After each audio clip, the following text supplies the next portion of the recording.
A paz do Senhor Jesus, meus queridos irmãos, sejam bem-vindos ao nosso humilde canal. Eu sou o pregador Manassés e nesse vídeo damos continuidade à campanha da família, que está uma grande bênção. Você querendo saber mais detalhes sobre essa campanha, eu vou deixar mais informações aqui na descrição deste vídeo, tá? Onde você pode estar vendo o nosso vídeo que explica toda a campanha, ou você pode acessar o nosso site, pregadormanassés.com, e lá tem um artigo também trazendo todos os detalhes dessa campanha. Essa é uma campanha de 7 semanas, e em cada semana um tema diferente voltado para a família, tendo como tema principal Josué 24:15, que diz: "Eu e a minha casa serviremos ao Senhor", uma palavra profética para as nossas vidas. Amém?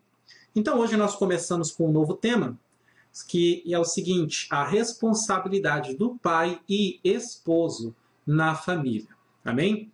A palavra de hoje está aqui em 1 Timóteo, capítulo 3, versículo 4 e 5. 1 Timóteo 3, 4 e 5. Você gostando do vídeo, dá um like no vídeo, assim você ajuda, abençoa muito o nosso canal, tá bom? Se inscreve no canal, convida todos os irmãos para se inscreverem também no nosso canal, que nós já vamos aí com mais de 80 mil pessoas que estão inscritas e debaixo das nossas orações. Amém? Vamos lá, 1 Timóteo 3, verso 4 diz assim: "Que governe bem a sua própria casa, tendo seus filhos sob disciplina, com todo respeito, pois se alguém não sabe governar a sua própria casa, como cuidará da igreja de Deus?" Amém? Somente até aqui. O capítulo 3 de 1 Timóteo, ele vem tratar sobre os diáconos, os bispos, pastores. Vem trazer aqui uma série de recomendações que Timóteo deve observar antes de separar alguém para determinada função. Então é muito importante, em primeiro lugar, perceber isso no texto. Essas recomendações que Paulo está trazendo aqui para Timóteo não é para ser aplicado depois que você escolhe alguém. Por exemplo, o irmão José, você agora está sendo separado a diácono, por favor, leia aqui Timóteo 3, que diz o que você tem que fazer. Você tem que governar bem a sua casa, você tem que ser sóbrio, você tem que ser isso. Não, não é assim que funciona. Paulo está deixando claro a Timóteo que antes de separar o José a diácono, antes de escolher qualquer homem para fazer qualquer atividade, ele precisa verificar se já possui essas qualidades, se a vida dele anda dessa forma, dessa maneira. Tá? E isso é importantíssimo. Por quê? Porque trata de moral, não trata de espiritualidade, trata de moral. Porque a espiritualidade se sobressai na nossa vida cotidiana, se sobressai no fruto do Espírito, sendo demonstrado no nosso dia a dia.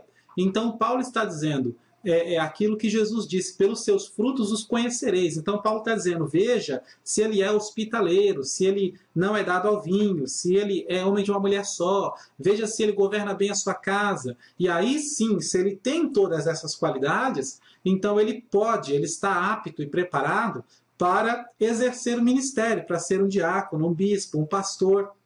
Tá bom? Então isso é fundamental entender no texto. Por quê? Porque significa que dentro da igreja o padrão normal, o nível de espiritualidade que a pessoa tem que alcançar, que o homem, o varão tem que alcançar, é justamente esse. É justamente esse. Ou seja, hoje em dia as pessoas interpretam errado, ou pelo menos estão aplicando errado. Eles separam as pessoas e querem forçar as pessoas a ser do jeito que o texto está dizendo. Mas não é assim que funciona. Primeiro você tem que ver se as pessoas já têm essas qualidades. O que significa que não quer dizer que todo mundo que tem essas qualidades vai ser separado ao ministério. Não é isso que quer dizer. Quer dizer que você está pronto para ser separado caso haja necessidade, caso o ministério precise. Mas o ensinamento mais forte e profundo aqui é que dentro da casa de Deus, na igreja, os servos de Deus precisam ser assim. É isso que você tem que ver no texto. Timóteo está à frente de uma igreja e Paulo está dizendo, na igreja tem pessoas que estão começando, mas tem pessoas que já chegaram numa maturidade. Ao invés de você separar aquele que está começando, separa somente quem já está na maturidade. Como que você vai saber que a pessoa está na maturidade? Observa o comportamento. E aí ele dá essa lista de coisas aqui. É necessário, né, que o bispo seja irrepreensível, marido de uma mulher só. Ele vai trazendo aqui uma lista. Ou seja, Paulo está dizendo que tem pessoas na igreja que já têm maturidade.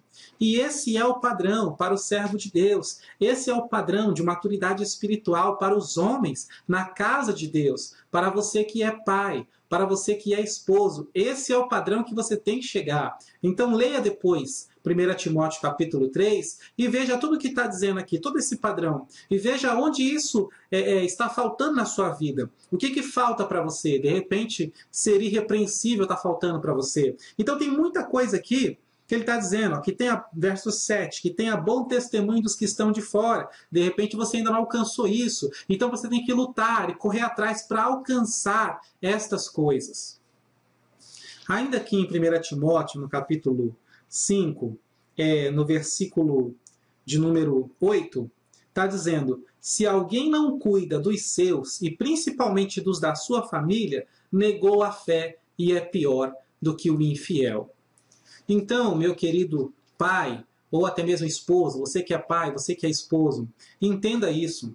Existe um padrão de maturidade espiritual que você precisa alcançar para que toda a sua casa, toda a sua família esteja debaixo da bênção do Senhor. Porque você é o chefe da família, você tem uma forte e poderosa influência dentro da sua casa e da sua família. Então você precisa alcançar esse padrão de espiritualidade, de maturidade espiritual que está aqui em Timóteo 3. Você não pode descuidar da sua família. Nós estamos vivendo um tempo assim de pais preguiçosos. Estamos vivendo um tempo de maridos preguiçosos, que não querem fazer nada, que deixam tudo para a esposa fazer, que deixam todas as responsabilidades para a esposa fazer. E não convém que isto seja assim. O pai precisa assumir a sua responsabilidade. Nós estamos vivendo dias onde tem marido que se comporta como adolescente, vive fugindo dos problemas, não quer enfrentar nenhum problema, vive fugindo das responsabilidades, nunca quer estar à frente de nada, sempre deixa tudo sobrando para a esposa ou para a família. Então está na hora de você acordar para a realidade. Se você já se casou, se você já é esposo ou se você já é pai, então está na hora de acordar. Tá? Nós estamos vivendo um tempo, e é claro que a cultura aqui no Brasil injeta isso na cabeça dos homens, né? De que enquanto a mãe fica trabalhando na cozinha, né? A mulher fica trabalhando na cozinha e o marido fica sentado no sofá vendo TV. Isso é uma coisa que você vê tudo na mídia, nas novelas, em filme, tudo aqui no Brasil prega essa mensagem, injeta isso no seu subconsciente, mas não convém que seja assim. A nossa métrica, o nosso manual, o nosso padrão, o nosso exemplo é a palavra de Deus. É isso que deve nos influenciar. E olha o que a palavra de Deus ela fala, por exemplo, em Provérbios 6, né, no verso 9, está dizendo: ó preguiçoso, até quando ficarás deitado? Quando te levantarás do teu sono? Um pouco para dormir, um pouco para toscanejar, um pouco para cruzar as mãos em repouso. Aí verso 11, olha que fala isso aqui. De repente é o seu problema. Você que vive falando que está sem dinheiro, de repente esse é o seu problema. Olha só o verso 11. Assim te sobrevirá a tua pobreza como um ladrão e a tua necessidade como um homem armado. Então, está na hora de acordar. Não siga essa mentalidade demoníaca que a nossa cultura coloca, que a mídia coloca. Não siga isso, siga a palavra de Deus. Então acorda, desperta, levanta cedo, ajuda em casa, ajuda seu filho, ajuda tudo. Nós estamos vivendo num tempo onde o pai não vê o dever do filho, o que ele fez na escola, deixa tudo para a mãe. O pai não acompanha o dia a dia dos filhos, o que está acontecendo. O pai não sabe o que acontece com a esposa no trabalho dele, ele não acompanha, ele não procura parar para conversar. Então, desperta, pelo amor de Deus. Desperta tu que dormes e Cristo te esclarecerá. Desperta, acorda para a sua família. Às vezes vocês estão afundando na pobreza por causa disso, por causa da preguiça, porque você não desperta para oportunidades, para coisas novas, para fazer acontecer. De repente você está há vários anos trabalhando no mesmo emprego, mas nunca foi promovido. E isso com certeza é culpa sua. É culpa sua de não ter trabalhado bem, de não ter se esforçado, de não ter dado o máximo, de não ter feito um bom trabalho. Eu sei que existem casos que é específico, que é uma situação na empresa que ninguém nunca é promovido. Isso aí é a parte, tá bom? Mas não é uma regra. Ok? Então, uma grande maioria dos homens estão com esse espírito de preguiça, esse espírito de mordomismo. A pessoa não quer fazer nada, a pessoa não quer assumir responsabilidade nenhuma. Irmão, isso daí é coisa de ímpio. É o ímpio que vem do trabalho para casa, mas em vez de ir direto para casa, ele fica no bar, porque ele não quer chegar em casa e enfrentar os problemas, as responsabilidades. Então, ele espera, fica no bar até a esposa dormir para depois ele voltar. Entendeu? Isso é coisa de ímpio, que não resolve nada, que quer que a mulher faça tudo enquanto ele fica no sofá sentado vendo futebol. Isso é coisa de ímpio. Nós fomos chamados por Deus, levantados e capacitados por Deus para fazer a diferença. E essa diferença começa dentro de casa.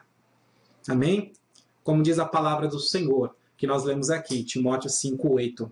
Aquele que não cuida da sua própria família negou a fé e é pior que o infiel. E a maturidade espiritual que devemos alcançar é o que diz Paulo em Timóteo 3, 4 e 5, que governe bem a sua casa. Governe bem a sua casa. Se a sua casa está uma desordem, a sua casa está uma bagunça, o problema com certeza é na administração que você está fazendo, ou na administração que você nunca fez. Está deixando o barco ir à deriva, de qualquer jeito. Não, irmão. Em nome de Jesus, a partir de hoje, segure no leme do barco, assuma o compromisso de guiar, tomar a frente, tomar a posição, se levantar e começar a fazer a diferença dentro da sua casa. Amém? Que Deus abençoe grandemente a sua vida, a sua família e o seu ministério em nome de Jesus.